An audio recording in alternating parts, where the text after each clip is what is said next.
সুপ্রিয় শিক্ষার্থী বন্ধুরা, আসসালামু আলাইকুম। Basic math and science educational চ্যানেলের পক্ষ থেকে আপনাদের স্বাগতম।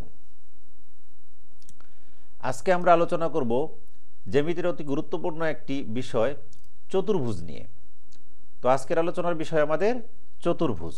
চলুন শুরু করা যাক। চতুর্ভুজ এই হলো চতুর্ভুজ, আমরা সবাই চিনি চতুর্ভুজ। তো চতুর্ভুজের অপর নাম কি? তো এই প্রশ্নটার উত্তর আমরা অনেকেই হয়তো বা জানি না। তো এরকম আরও মজার মজার অনেক বিষয় নিয়ে আলোচনা করব এই ভিডিওতে। আপনাদের এই ভিডিওটি দেখার জন্য অনুরোধ রইল। তো চতুর্ভুজের অপর নাম তটভূমি, এটি প্রাচীন বাংলা ভাষায় ব্যবহার হতো। মানে চতুর্ভুজের অপর নামটা হলো তটভূমি। এটা কোথায় ব্যবহার করা হতো? প্রাচীন বাংলা ভাষায়। তো চতুর্ভুজের চতুর মানে হলো চার, আর ভুজ মানে হলো কি? বাহু। তার মানে চতুর মানে চার আর ভুজ মানে বাহু। এই দুইটা জিনিসকে আমরা একসাথে করলে চতুর্ভুজের সংজ্ঞাটা দিতে পারি। তো কিভাবে দিতে পারি আমরা? আসেন দেখি। চারটি বাহু দ্বারা, এই যে চারের চারটি আর বাহুর মানে বাহু, তাহলে চারটি বাহু দ্বারা সমতলিক চিত্রকে চতুর্ভুজ বলে। এখানে সমতলিক শব্দটা কিন্তু গুরুত্বপূর্ণ। এটা কেন গুরুত্বপূর্ণ? কারণ একটি ত্রিভুজ, চতুর্ভুজ, পঞ্চভুজ আপনি যাই অঙ্কন করেন না কেন, সেই ক্ষেত্রে তলটা অবশ্যই সমতল হতে হবে। এবড়ো থেবড়ো হলে বা উঁচু নিচু হলে সেই ক্ষেত্রে কিন্তু বাহুগুলো সংখ্যা ঠিক থাকবে না, বাহুগুলোর সংখ্যা কিন্তু বেড়ে যাবে। যার জন্য আপনি সেই ক্ষেত্রে সেটাকে চতুর্ভুজ, ত্রিভুজ বা পঞ্চভুজ বলতে পারবেন না। তা সমতলিক কথাটা উল্লেখ করা গুরুত্বপূর্ণ। তো চারটি বাহু দ্বারা সমতলিক চিত্রকে চতুর্ভুজ বলে। চতুর্ভুজের আরো বিভিন্নভাবে আমরা সংজ্ঞা দিতে পারি। আমি আরো দুইটা সংজ্ঞা এখানে দেওয়ার চেষ্টা করছি। তো কি? চতুর্ভুজ হলো একটি জ্যামিতিক আকার যার চারটি বাহু এবং চারটি কোণ থাকে। দেখেন এখানে চারটা বাহু আছে এবং চারটি কোণ আছে। তো আরেকটা সংজ্ঞা, চারটি রেখা বা রেখাংশ দ্বারা জ্যামিতিক আকৃতিকে চতুর্ভুজ বলে। এই চতুর্ভুজের তিনটা সংজ্ঞা শিখলাম। এখন এই চতুর্ভুজ থেকে আমরা ত্রিভুজ, পঞ্চভুজ, ষড়ভুজ এবং বহুভুজ এই প্রত্যেকটার সংজ্ঞা আমরা দিতে পারবো। আসেন দেখি কিভাবে দেওয়া যায়। ত্রিভুজের ত্রি মানে হলো তিন, আর ভুজ মানে কি? বাহু। অর্থাৎ এখানে আমরা চারের জায়গায় কি বসাবো? তিন। চতুর্ভুজের ক্ষেত্রে হয়েছে চার, আর ত্রিভুজের ক্ষেত্রে হবে কত? তিন। অর্থাৎ তিনটি বাহু দ্বারা সমতলিক চিত্রকে ত্রিভুজ বলে। চতুর্ভুজের জায়গায় ত্রিভুজ। ঠিক এখানে ত্রিভুজ হলো একটি জ্যামিতিক আকার যার তিনটি বাহু এবং তিনটি কোণ থাকে। তিনটি রেখা বা রেখাংশ দ্বারা জ্যামিতিক আকৃতিকে ত্রিভুজ বলে।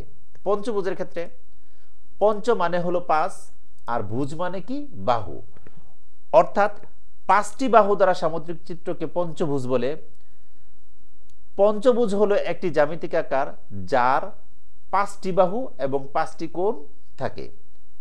পাঁচটি রেখা বা রেখাংশ দ্বারা জ্যামিতিক আকৃতিকে পঞ্চভুজ বলে। ষড়ভুজের ক্ষেত্রে একইভাবে ষড় মানে হলো ছয়, আর ভুজ মানে বাহু। তাহলে ছয়টি বাহু দ্বারা সামুদ্রিক চিত্রকে ষড়ভুজ বলে। ষড়ভুজ হলো একটি জ্যামিতিক আকার যার ছয়টি বাহু এবং ছয়টি কোণ থাকে। ছয়টি রেখা বা রেখাংশ দ্বারা জ্যামিতিক আকৃতিকে ষড়ভুজ বলে। এবার আসি আমরা বহুভুজের ক্ষেত্রে। বহুভুজের বহু মানে হলো তিন বা ততোধিক, আর ভুজ মানে হলো কি? বাহু। অর্থাৎ তিন বা ততোধিক বাহু দ্বারা সমতলিক চিত্রকে বহুভুজ বলে। বহুভুজ হলো একটি জ্যামিতিক আকার যার তিন বা ততোধিক বাহু এবং তিন বা ততোধিক কোণ থাকে। তিন বা ততোধিক রেখা বা রেখাংশ দ্বারা জ্যামিতিক আকৃতিকে বহুভুজ বলে। তা আশা করি আমরা এখান থেকে ত্রিভুজ, পঞ্চভুজ, ষড়ভুজ এবং বহুভুজের সংখ্যাগুলো কিভাবে দেওয়া যায় সেগুলো আমরা শিখে ফেললাম, আর আমাদের কখনোই ভুল হবে না। তো চতুর্ভুজের আরো কিছু জিনিস আছে, সেগুলো আমরা এখান থেকে জেনে নেই। এই চতুর্ভুজ দেখেন চারটা বাহু দ্বারা একটা চতুর্ভুজ গঠিত হলো। এখানে দেখেন চারটা কোণ উৎপন্ন হয়েছে, অর্থাৎ চারটা কৌণিক বিন্দু। শীর্ষবিন্দু বা কৌণিক বিন্দু, শীর্ষবিন্দু বা কৌণিক বিন্দু হলো চারটি, এ বি সি। এই এ হলো বি সি ডি, এই এ বি সি ডি হলো শীর্ষবিন্দু বা কৌণিক বিন্দু।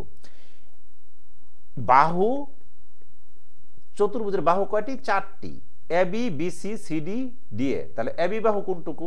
এটুকু হলো এবি বাহু, বিসি বাহু হলো এটুকু, সিডি বাহু এবং এডি বাহু, ডিএ বাহু বা এডি বাহু। কোণ কয়টি? 4টি কোণ থাকে চতুর্ভুজের। এ কোণ একটি কোণ, বি কোণ একটি কোণ, সি কোণ একটি কোণ এবং ডি কোণ একটি কোণ। তো এই কোণগুলোকে আবার ভিন্নভাবেও লেখা যায়। আসুন দেখি কিভাবে লেখা যায়। তো এই যে ডি এ বি কোণ একটি কোণ, মানে এটা আমরা মাঝখানে রাখছি। আবার এ বি সি কোণ, বি মাঝখানে রাখছি, যেটা যে বিন্দুতে কোণ উৎপন্ন হয়েছে সেটা মাঝখানে, বাকিটা উল্টাপাল্টা করে দিলেও সমস্যা নাই। ঠিক একই রকমভাবে সি কোণ উৎপন্ন হয়েছে, তাহলে হবে বি সি ডি কোণ, এবং ডি কোণ উৎপন্ন হয়েছে সেটাকে বলতে পারি আমরা এ ডি সি কোণ অথবা সি ডি এ কোণ, যে কোনোভাবে বলা যায়। তো আশা করি এখান থেকে কোণ কিভাবে লিখতে হয় আমরা শিখলাম। তো এর কর্ণ কয়টি? 2টি। এসি একটা কর্ণ, এই মানে বিডি একটি কর্ণ, আর একটা কর্ণ হলো কি এসি। এসি একটি কর্ণ, বিডি একটি কর্ণ। তো এবার এর চতুর্ভুজে যে 4টা কোণ উৎপন্ন হয়েছে, এই 4টা কোণের সমষ্টি কত? 4 সমকোণ, অর্থাৎ 360 ডিগ্রি। 4টা কোণের সমষ্টি হলো 360 ডিগ্রি। 360কে যদি আমরা 4 দিয়ে ভাগ হই তাহলে 90, তাহলে 90 গুণন 4 মানে 360। 90 মানে 90 ডিগ্রি মানে হলো 1 সমকোণ, অর্থাৎ 90 ডিগ্রি মানে 1 সমকোণ যদি হয় তাহলে তার সাথে 4 গুণ দিলে 4 সমকোণ, তাহলে 4 সমকোণ। তাহলে আমরা এখান থেকে কি শিখতে পারলাম? যে চতুর্ভুজের 4 কোণের সমষ্টি 360 ডিগ্রি বা 4 সমকোণ। আশা করি বুঝতে পারছেন। তো এবার আমরা শিখব চতুর্ভুজের প্রকারভেদ। তো চতুর্ভুজ প্রধানত 2 প্রকার, সরল চতুর্ভুজ এবং জটিল চতুর্ভুজ। সরল চতুর্ভুজের চিত্র হলো এই, দেখেন এটা সোজা সবটা দেখা যাইতেছে, আর জটিল চতুর্ভুজেরটা একটু জটিল জটিল মনে হইতেছে। তাহলে এইখান থেকে সংজ্ঞাগুলো কেমন হতে পারে দেখেন। সরল চতুর্ভুজের কি? যে চতুর্ভুজের একটি বাহু, এই যে দেখেন, যে চতুর্ভুজের একটি বাহু অন্য বাহুর শীর্ষ ব্যতীত অন্য কোনো বিন্দুতে ছেদ করে না তাকে বলা হয় সরল চতুর্ভুজ। তার মানে এই চতুর্ভুজের দেখেন, এই চতুর্ভুজের প্রত্যেকটা বাহু কিন্তু প্রত্যেকটা বাহুর শীর্ষ বিন্দুতে ছেদ করছে, অন্য কোনো জায়গায় কিন্তু ছেদ করে নাই। এই জন্য এটাকে বলা হইতেছে সরল চতুর্ভুজ। তাহলে এখান থেকে জটিল চতুর্ভুজের চিত্রের দিকে আমরা একটু খেয়াল করি। খেয়াল করলে কি সংজ্ঞাটা কিন্তু আমরা নিজে থেকেই বলতে পারবো। যে চতুর্ভুজের একটি বাহু অন্য বাহুর শীর্ষ ব্যতীত অন্য যে কোনো বিন্দুতে, যে এখানে আলাদা একটা বিন্দুতে কিন্তু ছেদ করছে, অন্য কোনো বিন্দুতে ছেদ করে তাকে জটিল চতুর্ভুজ বলা হয়। তাহলে সংজ্ঞাটা হলো কি? যে চতুর্ভুজের একটি বাহু অন্য বাহুর শীর্ষ ব্যতীত অন্য যে কোনো বিন্দুতে ছেদ করে তাকে জটিল চতুর্ভুজ বলে। তো এবার সরল চতুর্ভুজকে আবার 2টি ভাগে ভাগ করা যায়। সেই ভাগ 2টি হলো, একটি উত্তল চতুর্ভুজ আর একটা হলো কি অবতল চতুর্ভুজ। তো উত্তল চতুর্ভুজটা কি? দেখেন, এই একটা চতুর্ভুজ, এই চতুর্ভুজের প্রত্যেকটা কোণ কিন্তু দেখেন 180 ডিগ্রি থেকে ছোট। এটা 180, আপনি কিন্তু 180 ডিগ্রি থেকে ছোট, এবং এদের কর্ণ দুইটাই কিন্তু চতুর্ভুজের অভ্যন্তরে অবস্থিত। তাহলে উত্তল চতুর্ভুজের সংজ্ঞাটা হলো যে যে চতুর্ভুজের প্রত্যেকটি অন্তস্থ কোণ 180 ডিগ্রি অপেক্ষা ছোট এবং কর্ণ দুইটি চতুর্ভুজের অভ্যন্তরে অবস্থিত তাকে উত্তল চতুর্ভুজ বলে। আশা করি বুঝতে পারছেন। তো এখন অবতল চতুর্ভুজের ক্ষেত্রে দেখেন চিত্রটা হলো এরকম। দেখেন এখানে এই কোণটা 180 ডিগ্রি অপেক্ষা ছোট, এই কোণটা 180 ডিগ্রি অপেক্ষা ছোট, এই কোণটা 180 ডিগ্রি অপেক্ষা ছোট, কিন্তু এই কোণটা কিন্তু 180 ডিগ্রি অপেক্ষা বড় এবং 360 ডিগ্রি অপেক্ষা ছোট। এবং কর্ণ দুইটা যদি চিন্তা করি, দেখেন একটা অভ্যন্তরে অবস্থিত, একটি বাহিরে অবস্থিত।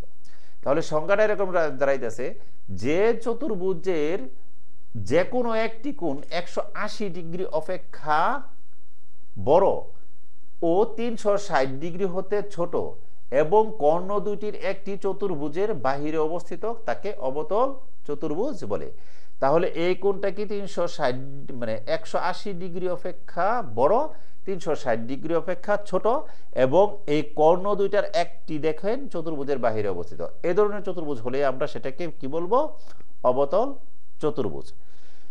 এবার উত্তল চতুর্ভুজকে আবার 6টি ভাগে ভাগ করেছে। চতুর্ভুজের প্রকারভেদ আসলে সাধারণত আমরা বলি চতুর্ভুজ 6 প্রকার, কারণ এটাই আমাদেরকে প্রাইমারি লেভেল থেকে শেখানো হয়েছে। উপরের গুলা কিন্তু আমরা প্রাইমারি লেভেল বা মাধ্যমিক লেভেলে ওইভাবে আলোচনায় পাই নাই, যার জন্য আমরা উপরের গুলার সাথে কিছুটা অপরিচিত। তো নিচের চতুর্ভুজগুলা কি আসেন দেখি। আয়ত, বর্গ, রম্বস, সামন্তরিক, ট্রাপিজিয়াম এবং ঘুড়ি। তা আশা করি আমরা এই নিচের যে চতুর্ভুজগুলো আছে এগুলো সবাই চিনি। তো এবার আমরা চতুর্ভুজ কিভাবে অঙ্কন করা যায় সে বিষয়ে আলোচনা করব। তো চতুর্ভুজ আমরা বিভিন্নভাবে অঙ্কন করতে পারি। এটা একটা বর্গ, বর্গের মতো করে। এটা একটা রম্বস, রম্বসের মতো করে অঙ্কন করতে পারি। একটা আয়ত, এটা আয়তের মতো করে অঙ্কন করতে পারি। এটা একটা সামুদ্রিক, সামুদ্রিকের মতো করে অঙ্কন করতে পারি। এটা ট্রাপিজিয়াম, এটা হলো কি আমাদের অবতল চতুর্ভুজ, এবং এটা হলো কি ঘুড়ি। তাই আশা করি এইভাবে আমরা চতুর্ভুজ আমরা অনেক সময় অঙ্কন করছি। তো 4টা বাহু এবং 4টা কোণ থাকলেই কিন্তু চতুর্ভুজ হয়ে যায়। তাই চতুর্ভুজের বৈশিষ্ট্য এবার আমরা শিখবো কি চতুর্ভুজের বৈশিষ্ট্য। চতুর্ভুজের বৈশিষ্ট্যগুলো আমরা ইতিপূর্বে শিখে ফেলছি, তারপরে এখানে একটা রিভিশন দিয়ে নেই। তো এ হলো চতুর্ভুজ। তো এটি একটি দ্বিমাত্রিক আকার, মানে চতুর্ভুজটা হলো কি একটি দ্বিমাত্রিক আকার, অর্থাৎ এর মাত্রা 2টা, এর শুধু দৈর্ঘ্য এবং প্রস্থ আছে, এই জন্য এটা দ্বিমাত্রিক। যদি উচ্চতা থাকতো তাহলে এটা ত্রিমাত্রিক হতো। তো এর 4টি বাহু থাকে, দেখেন 4টা বাহু আছে। এর 4টি কৌণিক বিন্দু বা শীর্ষ থাকে, আমরা এটা আগে শিখছি। তো 4 নাম্বার 2টি কর্ণ থাকে, এবং 5 নম্বরে 4টি কোণ থাকে, 6। 4টি কোণের সমষ্টি 360 ডিগ্রি বা 4 সমকোণ। 7 নাম্বার চতুর্ভুজের বাহুগুলোর দৈর্ঘ্য ও কোণ বিভিন্ন পরিমাপের হতে পারে। অর্থাৎ চতুর্ভুজ অঙ্কন করতে গেলে কোণগুলো একটি নির্দিষ্ট পরিমাপের হতে হবে এরকম না। কোণ ছোট বড় যে কোনো মাপের হতে পারে, বাহু দৈর্ঘ্য ছোট বড় যে কোনো মাপের হতে পারে। মানে চতুর্ভুজ হতে গেলে 4টা বাহু এবং 4টা কোণ থাকতে হবে। এটাই হলো চতুর্ভুজ অঙ্কনের মেন শর্ত। তো ভিডিওটি যদি ভালো লেগে থাকে অবশ্যই আমাদের চ্যানেলটি লাইক, কমেন্টস এবং সাবস্ক্রাইব করতে ভুলবেন না। ভিডিওটি দেখার জন্য সকলকে ধন্যবাদ।